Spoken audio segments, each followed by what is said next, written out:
Hello, good morning guys. ये आपकी PVR theory की थर्ड वीडियो है।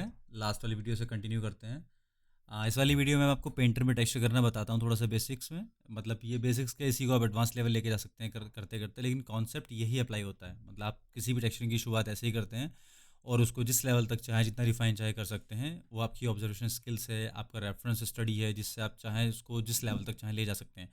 लेकिन फंडा यही है, आई वुड से कि फंडामेंटल यही है। मेरे से जिस व्यूअर ने पूछा था मैं फर्स्ट टाइम कि आप फोटोशॉप और पेंटर के अंदर पीवीआर थ्योरी को कंपैरिजन करके दिखाएं, तो ये सीरीज़ मैंने उसी के लिए स्टार्ट की थी और लास्ट की दोनों वीडियोस पे मैंने उसी पे वर्कआउट किया है। तो पहले मैंने आपके लास्ट की दोनों वीडियोस में पीवीआर थ्योरी को एक्सप्लेन किया है कि वो होती क्या है, कैसे हैं, उसमें कैसे काम करते हैं, और इस वाली वीडियो में आपको बताऊंगा कि पीवीआर थ्योरी में पेंटर में कैसे काम करते हैं। और इससे जो नेक्स्ट वीडियो होगी, जो कि लास्ट वीडियो होगी सेशन की, उसमें ये बताऊंगा कि यही सेम टेक्सचर क्वालिटी आप फोटोशॉप से कैसे लेके आएंगे। तो पेंटर में आपको फर्स्ट इसलिए बता रहा हूँ कि क्योंकि आपने पेंटर से पीवीआर थ्योरी को मैंने एक्सप्लेन किया था, तो आपने इसमें बहुत बेटर वे से समझा है। सो आई वुड सजेस्ट कि आप शुरुआत पहले इसी से करें और पहले इसी में उस बेसिक कॉन्सेप्ट को अपने माइंड में फिट कर लें। Then I would start with Photoshop, तो उसमें आपको एकदम लेयर्स क्लियर हो जाएंगे। So without any further ado let's start.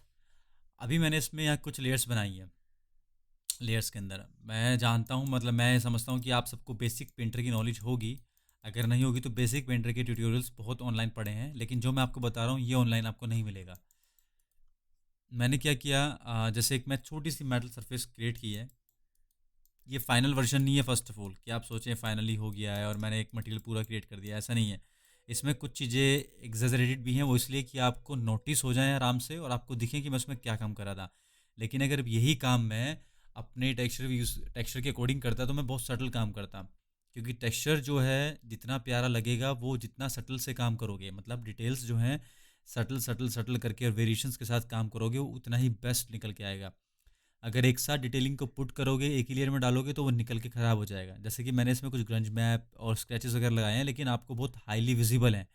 वो इसलिए कि आप लेयर्स को समझ सको, वरना अगर मैं इसी इन्हीं स्क्रैचेस को काम करता तो मैं कम से कम इनकी 4 से 5 लेयर बनाता, जिसमें स्क्रैचेस की एक बड़ी लेंथ का होता है, एक छोटी का होता है, एक वेरिएशंस होती है, एक डबल स्क्रैचेस में होता, एक में हाइट कम होती, एक में कम होती, कहीं से ब्लर होता। इस तरह ग्रंज मैप में मैं स्पोर्ट्स को और उसमें लीक्स को, लाइंस को, डर्ट को, सबका अलग अलग लेयर पे काम करता है। लेकिन मैंने भी आपको शो करने के लिए एक ही लेयर में चीज़ें दिखाई हैं कि बेसिकली वर्क कैसे करता है पेंटर।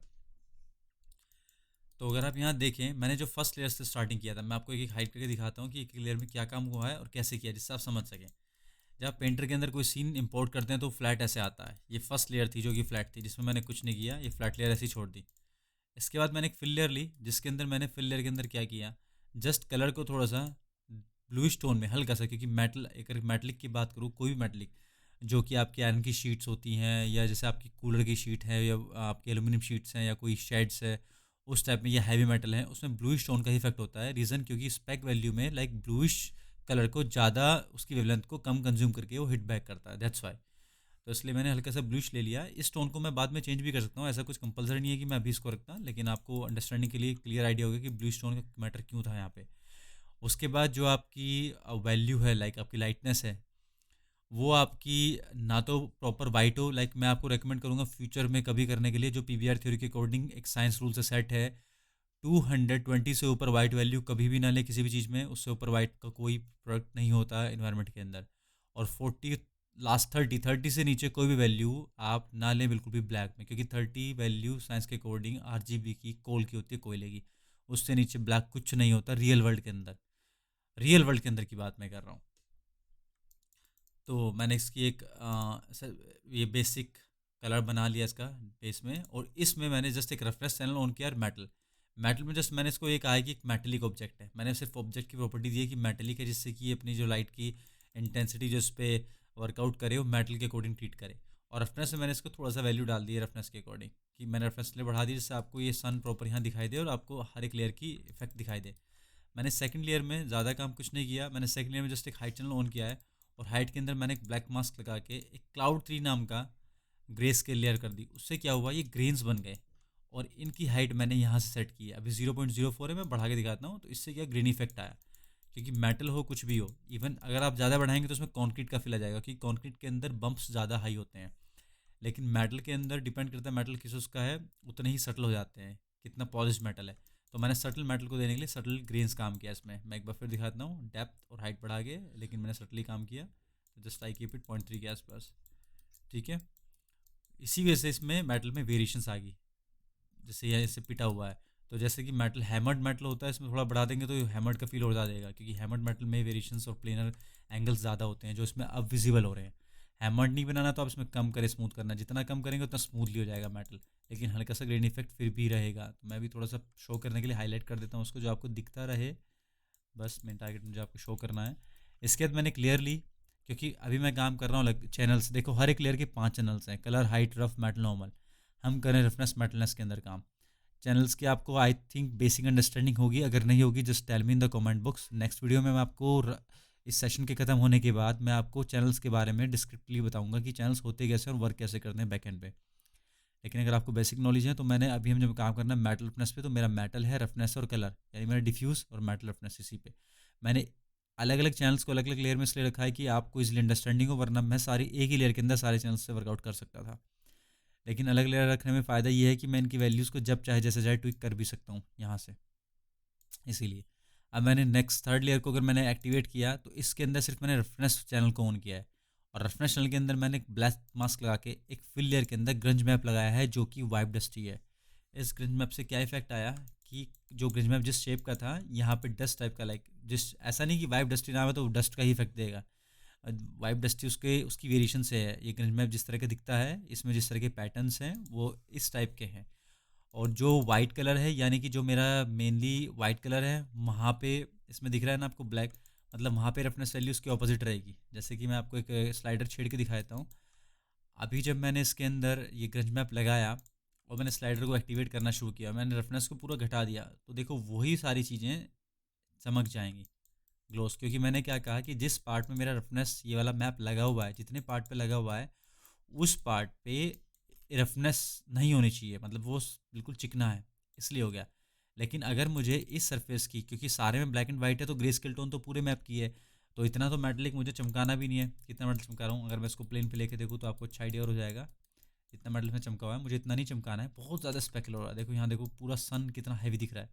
मैं चाहता हूँ कि ये हो तो, लेकिन इतना हैवी ना हो, तो मैंने इसकी सटलिटी को घटा दिया, और मैंने पहले से उस अकॉर्डिंग काम किया था कि मेरी रफनेस वैल्यू 1 होने पे वो प्रॉपर रफनेस क्रिएट करे।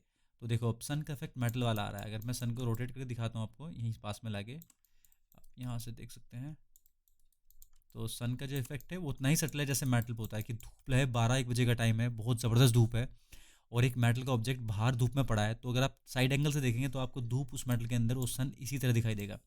तो मैंने उसी एंगल को जज करते हुए, क्योंकि 90% जो 90 डिग्री का एंगल होता है वो सबसे ज़्यादा रिफ्लेक्टिव होता है किसी भी सरफेस के अंदर। That is also science term, वो साइंस थ्योरी है कि किसी भी चीज़ का 90 डिग्री एंगल पर हम कोई चीज़ देखते हैं। देखो मैंने 90 कर लिया, और ये पूरा पार्ट वाइट हो चुका है इस समय, कम्प्लीटली वाइट, जबकि यहाँ वाइट तो नहीं था। ये देखो आप, ये वाइट थोड़ी ना है। जिस समय कोई भी एंगल 90 डिग्री इस एंगल से अगर हम देखते हैं, लाइट की इंसिडेंट रे के उसमें प्रोपोर्शन में, जिस जो पोजीशन उसकी है, तो पूरा पार्ट सबसे ज़्यादा रिफ्लेक्टिव होता है जो है। और जो उसकी एग्जैक्ट वैल्यू होती है उसको आपको जज करना है, तो आप जस्ट टॉप व्यू से देखें, exactly top view north pole से, तो आपको उसकी मेन स्पेक्ट्रल वैल्यू दिखाई देती है। तो दो इनको जज करने का सबसे मेन तरीका ये है। उसके बाद आप साइड एंगल से थोड़ा सा जज कर सकते हैं। तो मैंने रेफरेंस में तो नहीं काम किया, मैंने नेक्स्ट लेयर में लिया रेफरेंस के अलावा, नेक्स्ट लेयर ही मैंने रेफरेंस में थोड़ी सी मिक्सिंग कर दी। मैंने क्या किया, इस चैनल के अंदर भी रफनेस ही ऑन है, लेकिन मैंने कुछ पैचेस डाल दिए, कुछ स्टेन्स, कुछ मार्क्स हैं। ये मार्क्स चाहें आप तो तेल के लगाने हैं, आपको तेल के लगाने हैं तो आपको कलर ऑन करके जस्ट कलर वैल्यू छेड़ना था।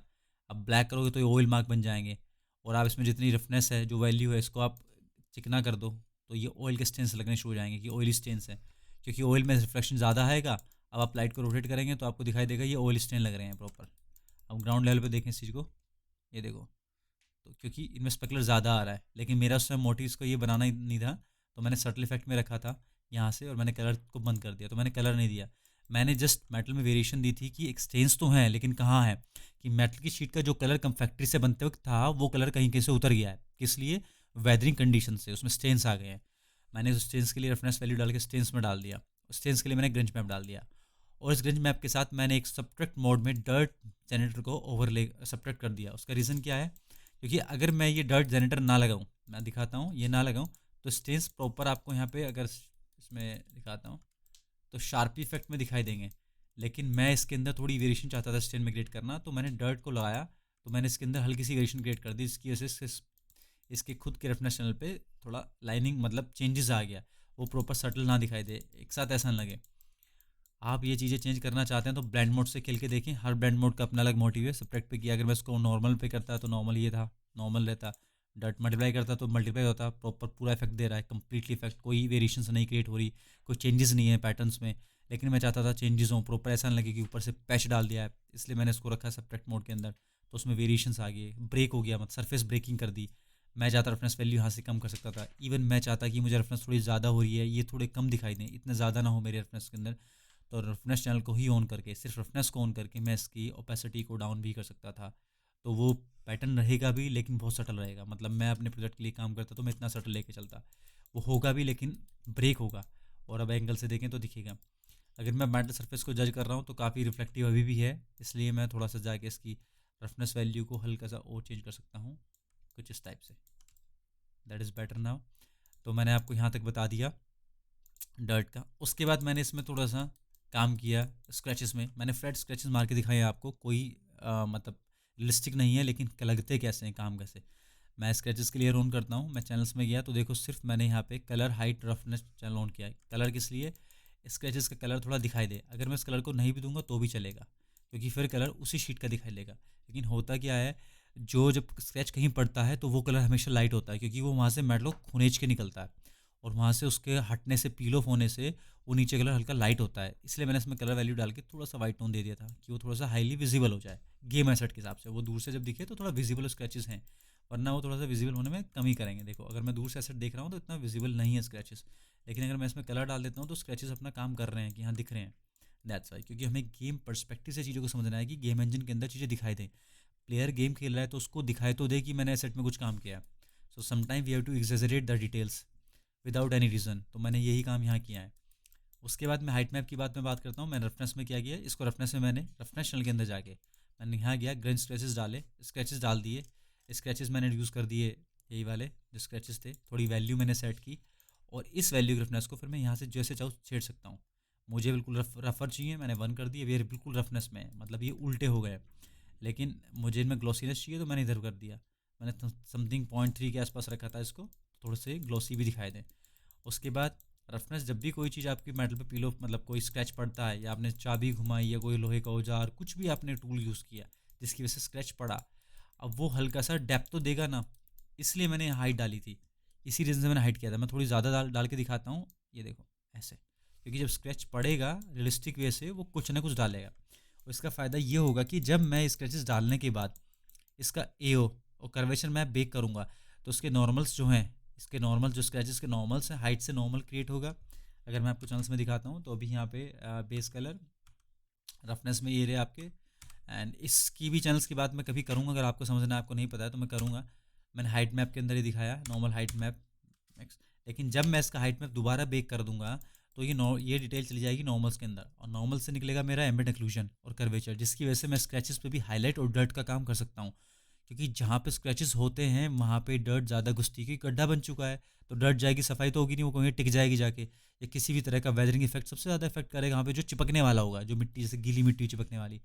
तो अभी ये एक बेसिक इफेक्ट है, और मैंने इसकी हाइट बढ़ा के आपको दिखा दिया है कि हम हाइट बढ़ा के यहाँ से काम कर सकते थे, लेकिन स्क्रैचेस की हाइट इतनी नहीं होगी, बहुत सटल होगा, ऊपर बम्प नहीं होगा स्क्रैचेस में, थोड़ा सा नेगेटिव में हल्का सा इफेक्ट दे दिया। इसकी मैं अगर चाहूँ, मुझे हाइट और ये स्केचेस का बढ़ाना है कि थोड़े से लंबे हों, तो वो सारी की सारी यहाँ स्केचेस के उसमें है कि क्वांटिटी कितनी डालनी है मुझे, कंट्रास्ट कितनी रखनी है, बैलेंसिंग कितना करना है मुझे, वो सारी वैल्यू आप ट्विक करेंगे। सो आई थिंक गाइज आज के लिए इस वीडियो में इतना ही सफिशिएंट है, क्योंकि आप इस चीज़ को सिर्फ ये 6 से 7 लेयर जो है इनको एक्सपेरिमेंट करके देखें। अगर आपका पेंटर में हाथ तंग है तो इन 6 लेयर को डीपली, इस वीडियो को बार बार देख के इतना ही काम करने की कोशिश करें। लेकिन मैं डेफिनेटली आपको 100% श्योरिटी से कह सकता हूँ, इसी 6 लेयर काम करने में आपको पीबीआर थ्योरी की वो अंडरस्टैंडिंग हो जाएगी जिससे कि आप फ्यूचर में अपनी कैपेबिलिटीज़ को इन्हेंस करते ही करते चले जाएँ। लाइक होता है ना कि आपको एक बेसिक फंडामेंटल चल गया पता, अब तो मुझे स्किल्स इंप्रूव करनी है, मुझे बेस चल गया पता, मुझे एक नॉलेज हो गई है, मुझे बढ़ाना है, वो नॉलेज आपको इस वीडियो से मिल जाएगी। इसके बाद भी if you have any doubt you can just comment me in the question, you can question me in the comment box, ask me anything you want to ask, like a technical question, artistical question, or any question on your R&D. most welcome. I would say, and I would say thank you very much for joining me, guys. Thank you very much. See you next time.